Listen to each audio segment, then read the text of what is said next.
Sure. Turning to U.S. diplomacy in the Middle East, U.S. Secretary of Defense General James Mattis arriving in Baghdad this morning to meet with Iraqi political leadership and U.S. partners. Mattis telling reporters that he is making the trip, quote, because I need to get current on the situation there, the political situation, the enemy situation, and the friendly situation. Now, his visit comes as Iraqi forces launch an offensive to reclaim western Mosul from ISIS. Today, General Mattis assured Iraqis that the U.S. was in the country for the right reasons. I think all of us here in this room, all of us in America have generally paid for our gas and oil all along, and I'm sure that we will continue to do so in the future. We're not in Iraq to seize anybody's oil.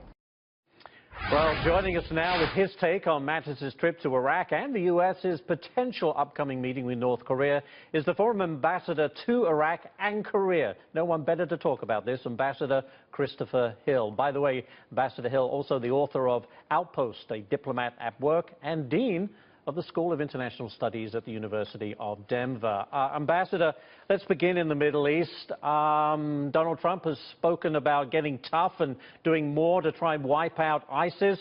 Are you comfortable with our role as it pertains now to Iraq? Well, I think one of the problems with Iraq, of course, was some of the statements made during the heat of the campaign, namely that we somehow should have taken their oil. So clearly, the Secretary of Defense was trying to tamp that down. But another issue, of course, is the fact that in the first iteration of the Muslim ban, Iraqis were included, and that's something that also needs to be tamped down a little, especially as Iraq is one of the only countries with one of the only armies in the world that's actually fighting ISIS. So I think General Mattis's comments can be taken as at face value, as they usually can, that he wants to get a first-hand look at this, a sense of where this is going, and a sense perhaps of whether there's anything we should be doing that we're not doing, because the Pentagon is under essentially a writ from the President to come back with a plan. So I think it's quite understandable that Mattis would go there. And I think his presence is always reassuring. It certainly was reassuring a few weeks ago when he went to South Korea, a country that has a lot of political problems, and right. he made very clear that we stand together with the South Koreans. So this is part of what he does, and I'm sure his visit is very much welcomed. It's interesting because the U.S.'s role in Iraq most recently has been to train and advise, but we're getting a sense that there are more U.S. troops pushing forward closer to the front line. Is that something you think is a good idea? Is that a good strategy if we really want to take it to ISIS? Well, there is no question that we and the Iraqis have been hammering ISIS in recent months. I mean, there's no question that they are getting clobbered from the air, and now there's a pretty robust ground component as well.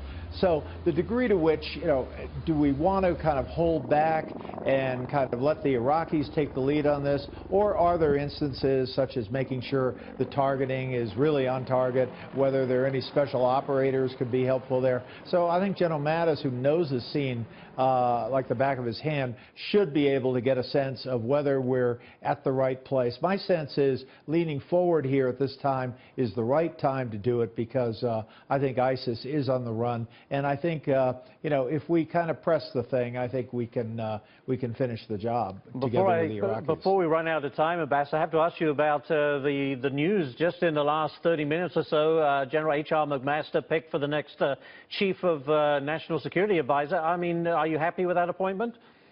I am. He's a very cerebral guy, extremely smart guy, well respected by his colleagues, which is a key thing in that line of work.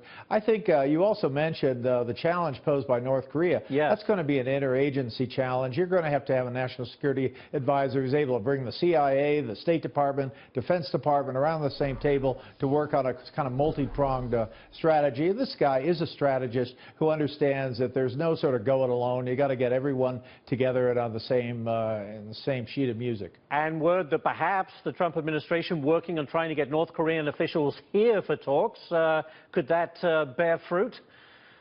Well, that's one I have trouble with. I mean, the North Koreans, they always want to talk to us, but they never want to talk to us on the basis of things they've agreed to and then repudiated. One of the things they agreed to was they will get rid of their nuclear weapons, and they repudiated that. And so the idea that we're going to have some talks with them in the U.S. that you know, there's no such thing as non-governmental officials in North Korea. They're all governmental officials. So I'm not quite clear what's going on there, but we'll have to stay tuned. Yeah. Skepticism borne out by history, as they say. Ambassador Christopher Hill, thank you so much for joining us. We appreciate it.